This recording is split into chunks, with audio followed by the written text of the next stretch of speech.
joining us for the initial 2015 webinar. Today we're talking about 5 truths of audience monetization. My name is Brett Kierstead. I'm Vice President of Sales for Knowledge Marketing, and I'm happy to host another year's worth of webinars and education series aimed at assisting folks in the publishing and media industries to improve the way that they deal with customers and how they make money and all the fun, wonderful aspects of what we have today in publishing and media. Today, all the questions and answers that may arise, you can certainly ask them through the GoToMeeting integrated panel, and if we have a chance at the end, we'll get to them. Hopefully, we'll go just probably a little bit over 30 minutes today. We'll try and keep it moving quickly, and certainly afterwards, you'll get a link to the recording today, as well as potentially some additional follow-up items.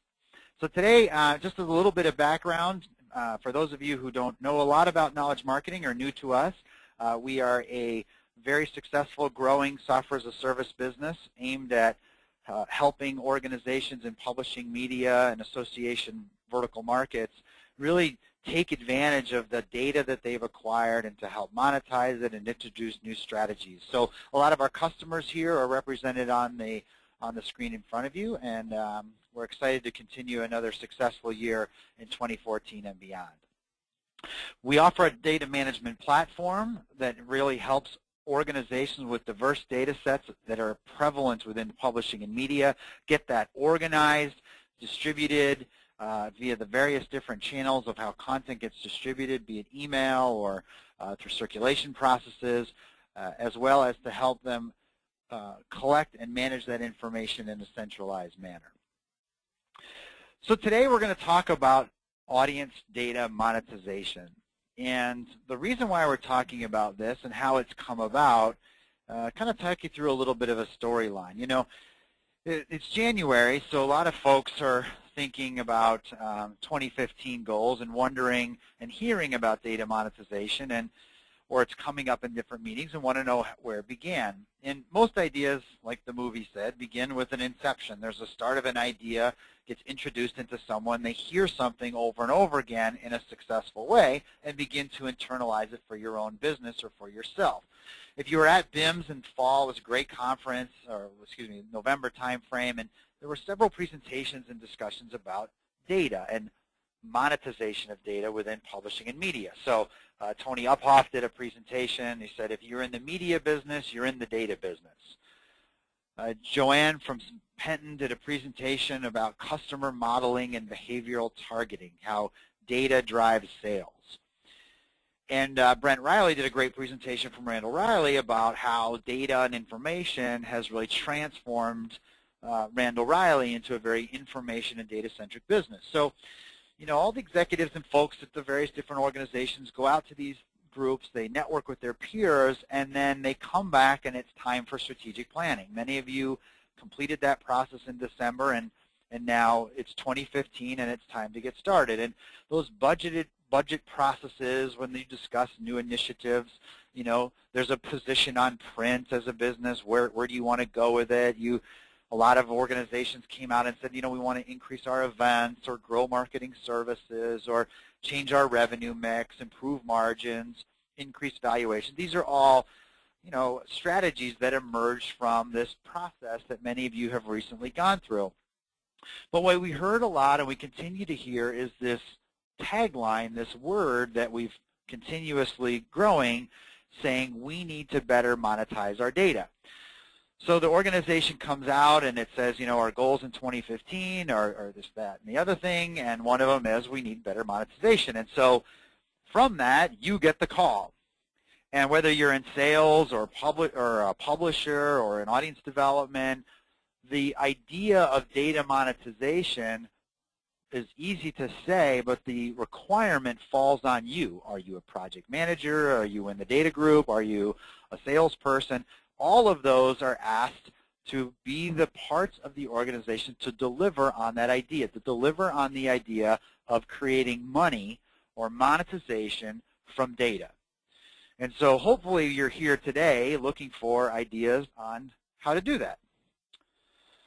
So let's talk a little bit about, let's unpack that statement about monetization of data, because it's a soundbite, and we all know we get a lot of sound bites and we hear a lot of talking heads make statements, and monetization of data sounds like a slogan or something that is more of a jingle than something that is a strategy. So let's unpack it a little bit.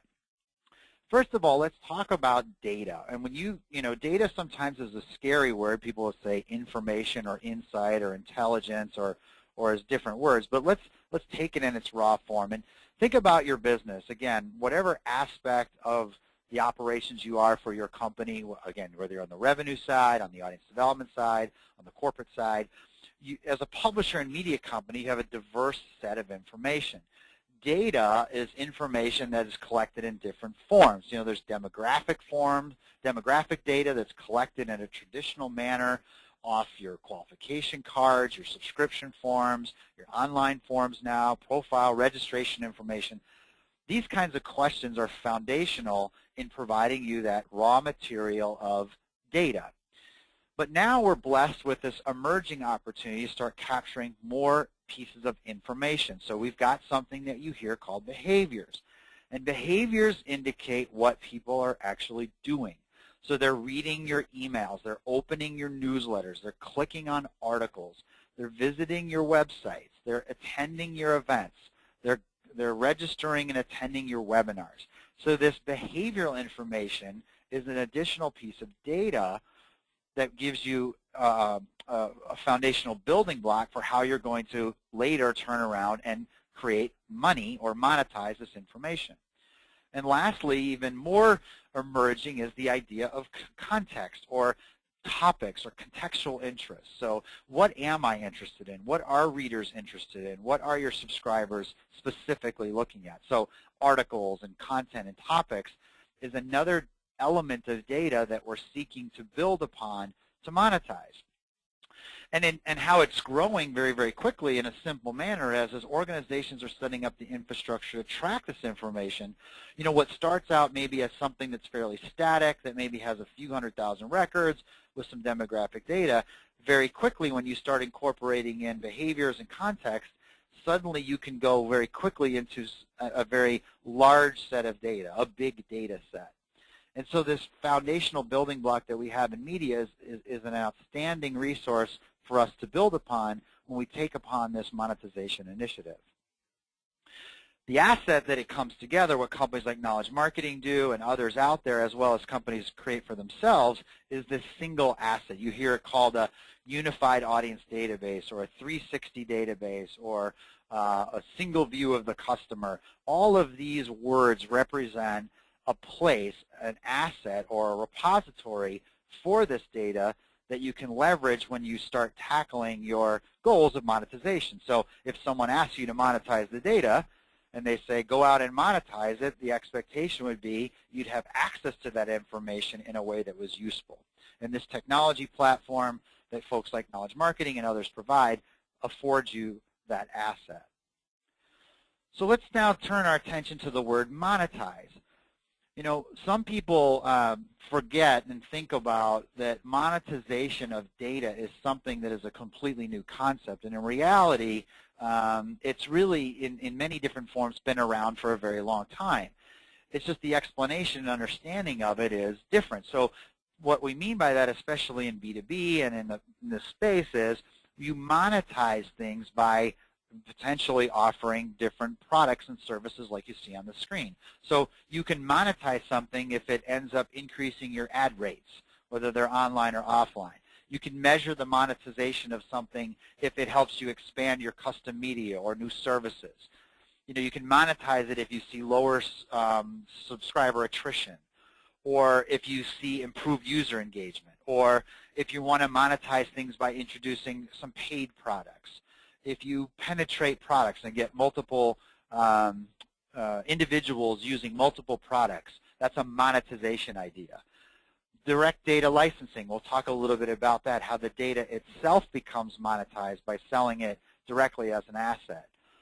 You monetize services through additional live and online events or list rentals and expansion. So when you think about what monetization means, I think sometimes people get caught up in saying, well, if I'm not selling my data directly to some service for a certain amount, I really can't understand what monetization or quantify it, and we're going to debunk that today as well. But I just want you to keep thinking about, remember, when we talk about how we make money, we make them by influencing any one of these areas or others that are emerging. Okay, so the title of today's webinar is the 5 Truths, and as usually do, I can never narrow it down to however many we say, so you get 6 today. And we're going to talk a little bit about them by starting in kind of the myth-truth idea. So really there's a lot of things that people think out there. There's a lot of perceptions about what is data monetization, how are people doing, or is anybody making money, how does this all work? And so we're going to start with what, maybe some of the myths that are out there, and then give you guys something to hold on to when you turn back into your organization and start figuring out how to tackle this project. So the 5+1 myths are that, number 1, monetization is equal to direct revenue. The second myth is that only quantitative metrics matter. The third one, which we'll see by the end of the presentation if it really is a myth, is that salespeople just don't get it.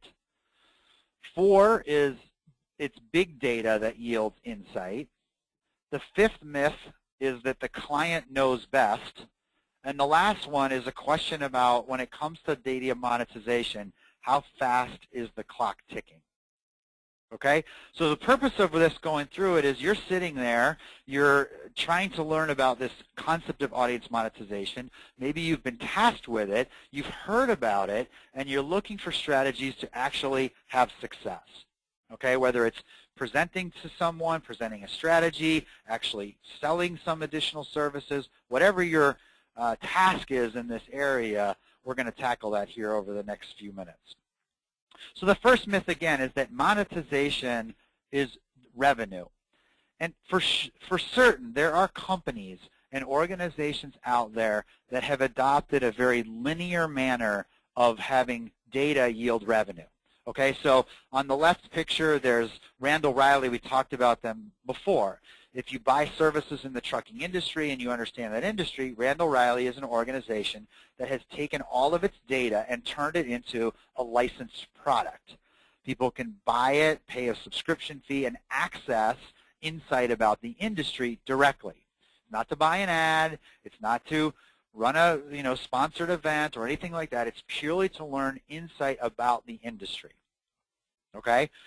Canon Data Mine, a client of ours, has a different but similar model where they're selling access directly to information about individual people within their audience and community. This could be for marketing purposes. It could be for event attendance purposes. It could be for exhibitors. It's a way for them to directly charge or offer additional direct service access to a certain people that want to look at data or audience members directly, even though it may not lead to an advertising purchase. And then there's other companies, think about LinkedIn. We talked about this on a past webinar. LinkedIn is selling its data by selling recruiter licenses and services that allow you to access directly pieces of information for use.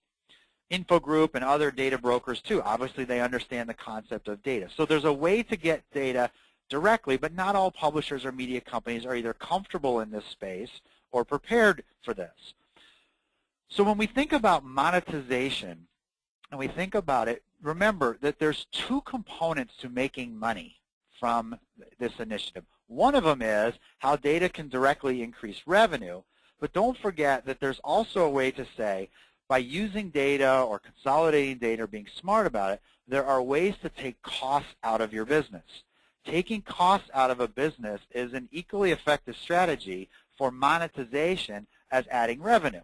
But we tend to think of it as monetize equals sales, but that's not always the case.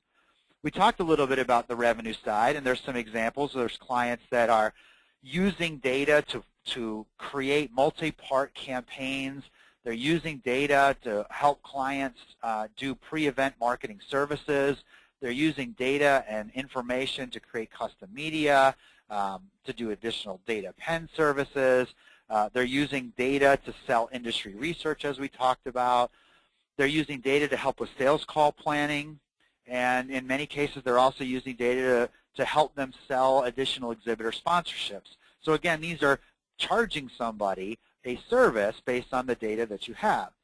But again, on the cost side, a lot of organizations look at their business and think about the state of their data or the state of their initiatives around how they organize and access information and realize there's a lot of excess cost. You know, a lot of times people have multiple systems and databases. They're maintaining numerous different disparate sources, and a project to consolidate them could take significant operational costs out of the business. There's a lot of data entry hours, and we see a lot of people that say, oh, well, we haven't built any integration. We don't have a single database, so we have to enter things in multiple times manually.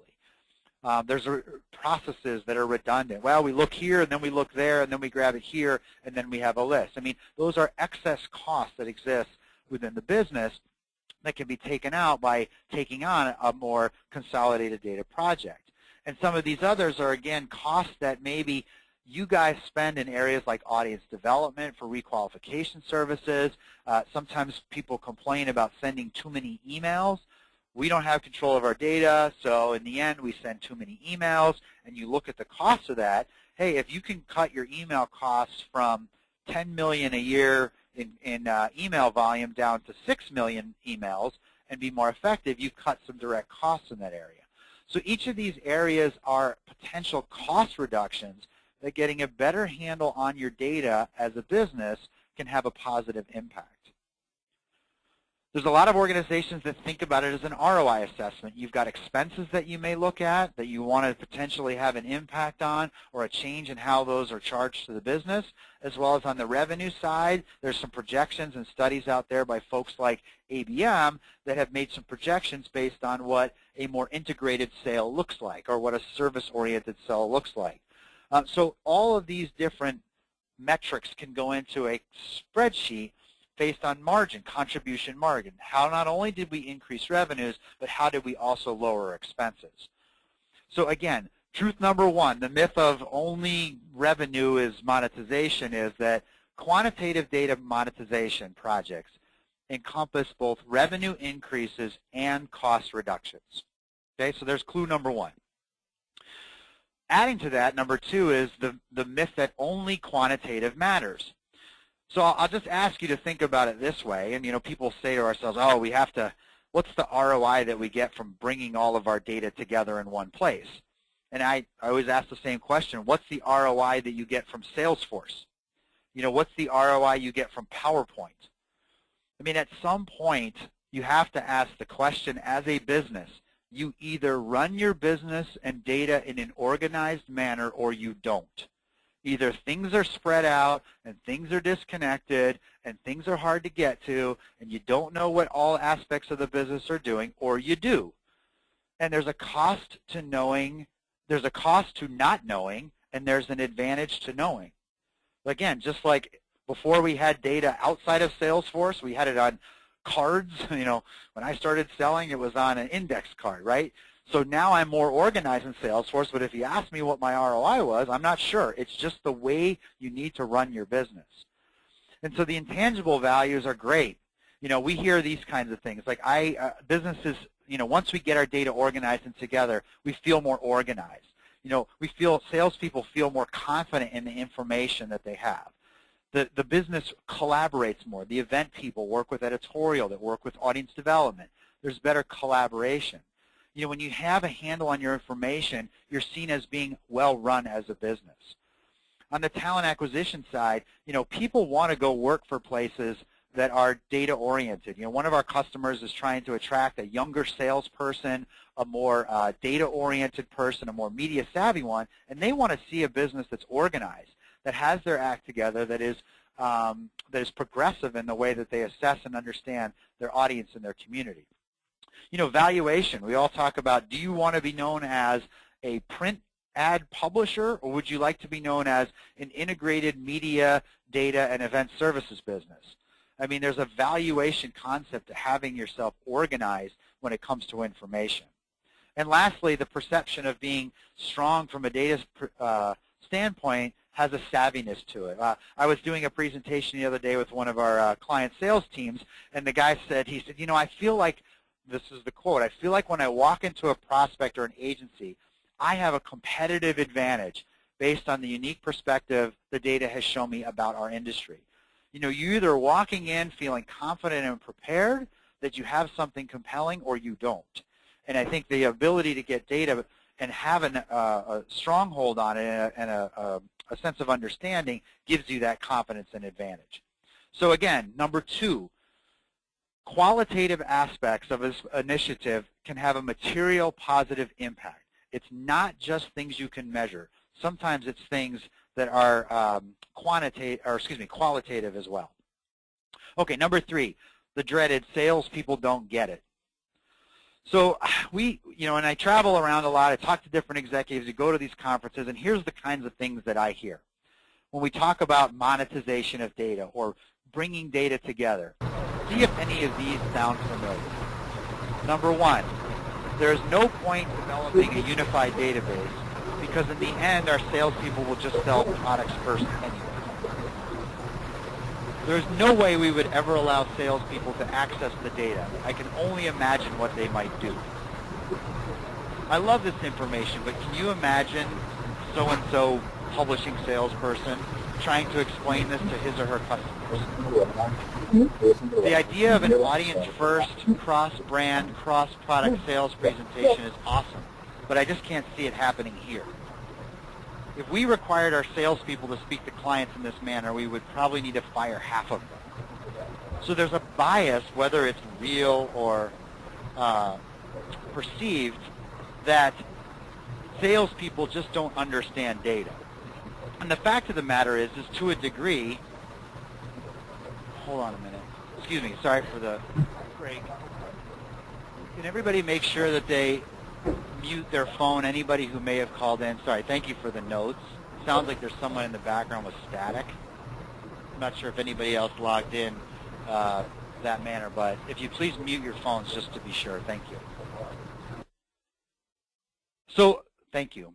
The paradigm shift is, just to get back on track, the paradigm shift is that salespeople, do they or do they not have the ability to adapt to or respond to a new way of thinking? And arguably, in the past, data has been a part of the selling process. It just hasn't been front and center. I mean, we all know that there's been an audits and BPA and the audit reports. You're often asked for what is your reach and what is your, how many people do you have, and what is your qualified versus unqualified. I mean, those are data components.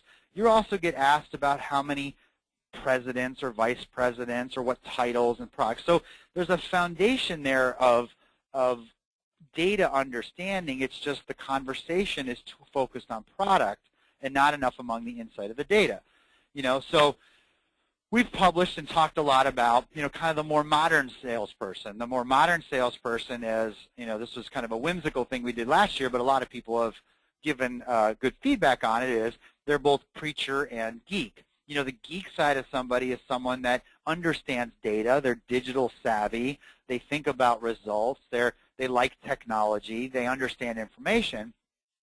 But on the other side of it, the kind of the preacher side, they're very curious, they're hungry, they're enthusiastic, they are strategic, they really teach and are able to educate people and get them excited about what this means. And, you know, we always, for those of you who know Rhonda, you know, we always kind of call her the face of success from our perspective on really who is an innovator and how data has been sold over the last few years. You know, she always tells a story about over the last few years doing hundreds of different client presentations of really introducing the idea of a data-first, an audience-first sale into a very traditional buying market of, in this case, pharmaceutical advertising or pharmaceutical marketing. So, you know, she started out and really was a traditional salesperson, had been in audience development for a long time, and really became a subject matter expert, learned about information, and started coaching reps on how to ask questions, and really starting with just get me in the door, you know, let's get a meeting. And over time, with her very strategic clients, developed a rapport where she provided them research or education or insight on what the information was telling their advertisers about the industry. And then over time, as she started to introduce them to different products and services and what having a data foundation could do, she began selling extraordinary amounts of services. And by focusing specifically on high-value strategic accounts, and in 2014, she just told us the story that she had sold out her entire inventory of marketing services by August. So there's an opportunity for a salesperson that has the initiative, that takes an education approach and has these qualities to really embrace data.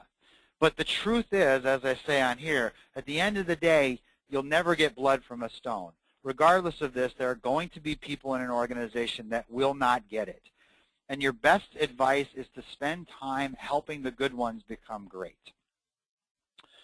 Number 4, only big data matters. So data, data, data. Everybody talks about data, and the thought is that, we kind of get starry-eyed by when people say we have petabytes and gigabytes and terabytes and all that.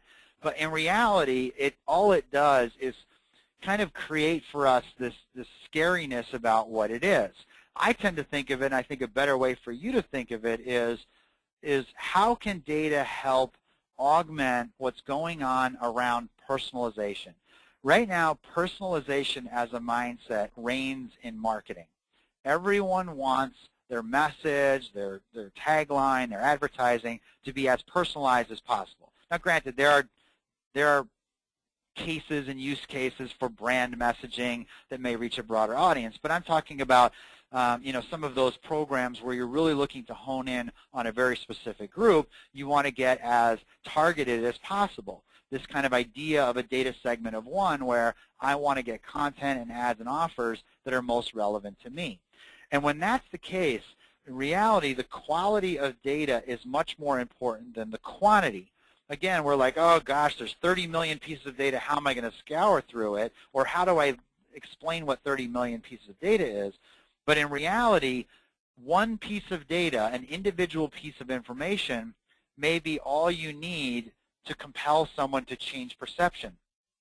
There's an adage that goes that scarcity and exclusivity command a premium and demand attention. If you think about it, the analogy I've thought is, for the Wall Street, those of you who remember the movie Wall Street, and this is the greatest example of somebody that did good with the information, but there was a scene where Gordon Gekko said exactly this. He said, come on, pal, tell me something I don't know. It's my birthday. Surprise me. If you think of the mindset, your advertiser, your client, gets bombarded with lots of information. What is compelling to them, what gets them interested, is when you tell them something that they don't know, something that is exclusive and scarce to them. And that little piece of information may be all you need, which is why we always say, the analogy goes, the smaller the slice of information, very often the higher the price.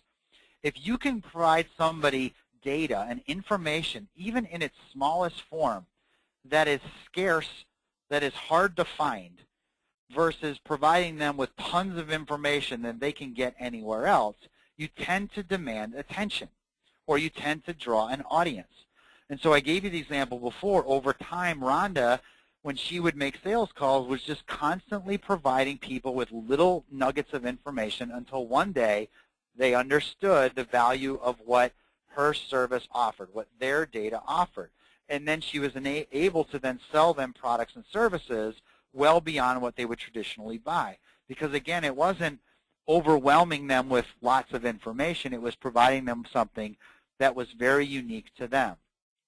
A picture that we see often is, as we talked about this before, is this building blocks of data, from demographic data that is very often readily available, name, title, company, to something a little bit more granular like behaviors, clicks, engagements, lead score, some of these other traditional things that you hear, and even down to the very precise contextual attributes of topics of interest. And to prove this, I was out at one of our really fun clients, LeBar Friedman, last week, and was talking with their sales team about this idea. And we had kind of a seminal moment where people started to understand it, and then I got a great email afterwards a couple of days later from their audience development director. She said, "You're not going to believe what happened." She said they tried this idea to do a sponsored effort for a salesperson to an advertiser using two different strategies. One of them was the traditional method of just sending as many emails as you could. But instead, what they had done before they did that was they split the list and looked at topics. And they said, this advertiser is interested in these topics that are most relevant to their product. So they went into their database and looked for people that had read content related to that specific topic. And so that little nugget of information, that's all they had, was what articles did people read of and what topics were those about. And they ran the campaign, and you can see the statistics that when they focused in on people of a topical interest, they had performed at 29% conversion rate versus 7% on the regular list. And so again, all that was one little piece of nugget. They didn't say we have 50 million pieces of data. They just honed in on a very clever idea that had specific relevance to an advertiser, ran a campaign, and established with them the significant level of credibility about how well they know their audience. So again, it only takes one unique insight or published success to have a ripple effect on all the momentum around audience monetization. Lastly, and I apologize, like I mentioned, we'll go about 5 minutes over, is that the myth number 5 is that the clients know best. People have been buying services from traditional publishers for a long time. I was just looking up, when did advertising begin in magazines and papers, and it was in the 1700s. There's a story about a magazine called Monetization magazine that was one of the first magazines to lower its subscription costs almost down to zero for the purposes of using ad sales to get revenue. So they wanted to grow subscription and get their funding through ads. So that business model has been in place forever. This time and space selling has been out there forever. So the expectation that clients would understand something different is a little unreasonable. That somehow all of a sudden we can walk in with some kind of a new data message about audience insights and they would understand it is premature. I mean, we exacerbate the issue by selling media kit selling, where we walk in, we drop the media kit out there, which talks about products. They learn about the products, they read about the frequency, they see what the rates are, they see the size of the ad, and if they feel like calling you, they'll do it. Well, that right there has automatically ruined the foundation and set an expectation among the client that they know how to buy and they know what you offer. There's an emerging mindset, we've talked about this in months past, about the challenger mindset, a new way of selling that the leaders in this industry are trying to embrace, this education process, where new communications, new words that buyer has not heard before has to learn them from someone. And the client doesn't always know best. They know you on the legacy side because you haven't taught them that you're different. You haven't taught them that there's a new language. You haven't taught them that there's a new way to buy media. So lots of customers and lots of organizations are trying to do something proactive about it. They're creating advertising and branding campaigns to get out and talk among the community about the value of their audience. They're creating brand messages for it, and we used Rhonda before in Advanced Star, and they're a good example of this brand called Cast, their database representation of their audience. They've created videos and done presentations and websites about what is it that their data brings to clients, not just what their products bring to clients. Mind you, it's also what their data brings to clients. So again, the clients only know what you've taught them, and since 1700, media buyers have been taught to buy advertising in time and space. If you want to turn this paradigm around, it's going to take work on your behalf. So ultimately, though, your reputation and value to the client, just like Rhonda did for Advanced Star, can change if you teach them right. These little wins along the way will yield the success that you want. Lastly, the bonus. The clock is ticking. So is it reasonable, those of you that are expected to monetize data, to do so on a stopwatch or on a calendar? Sometimes it feels like, okay, we made the command, let's monetize our data, and the expectation begins right away. But in reality, This is an initiative. Technology adoption, new strategic adoption for any industry takes time. You know, we're in that stage where data-oriented selling, a data model, where there's you know, change in the print and economics and publishing and media, it's still going on. You know, we're still converting. We're still in that adoption phase. You know, it's clear the industry's in a new place, but not like everybody's got it figured out yet. So, you know, any kind of initiative, any kind of change takes time. It takes phases. There's an innovation timeline for any kind of change. Many of you are looking at this or looking at a project or thinking about ways to improve things. You need to think about them systematically. Think about them as getting your ducks in order, getting your information in place, getting the market educated, coming up with new ideas, changing and adapting, and having success. Overnight, picking up the phone and calling up a prospect and telling them you've got data ain't going to work. You know, it just doesn't work that way. These kinds of change take time, and with time will come success. So lastly, the bonus is changing legacy culture takes time, patience, and commitment. So the key points we had today, again, here you are.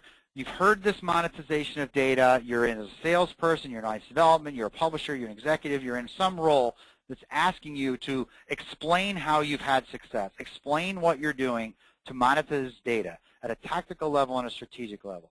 And here's the truth. Number one, unification of data and accessibility is imperative. You have to have the information if you're actually going to monetize it. That monetization comes in many forms. We talked about it directly, indirectly, tangible, intangible, costs, revenues. Third, perception reality. If you want to be forever known as a print ad salesperson, it's very easy to do so. Just keep doing what you're doing. But over time, through education and through marketing and through consistency, you will reframe the way that people perceive you and the value of your information. Fourth, a single data insight can make all the difference. Do not get starry-eyed over the words big data, okay? Just focus on little wins along the way. And lastly, overnight sensations don't happen. Any kind of change, any kind of cultural change, internally or perception in the market, takes time. Okay? So everyone, thank you so much. There's a couple of questions for those of you who need to drop off because I'm over. Feel free to do so. A link to a recording will be provided. I'll just take one of the questions that came up about time frames. You know, what is a reasonable expectation just from the kind of the last couple slides. You know, most companies really look at the kind of measurable quantification of some of these results in about a 6 to 12 month period. You know, there's a conversion time frame depending on how well organized you are, depending on the size of your business. You know, it can take time. Most organizations' first monetization comes from cost savings.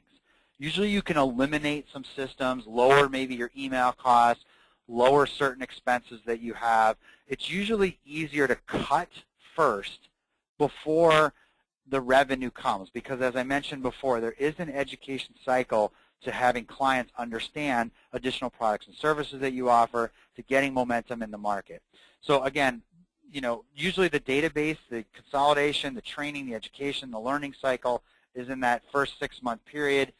Your initial cost savings usually come, or excuse me, your initial monetization usually comes on the cost savings side, and then usually in either late year one or the second part going into year two, you start projecting incremental revenue, newly defined products and services.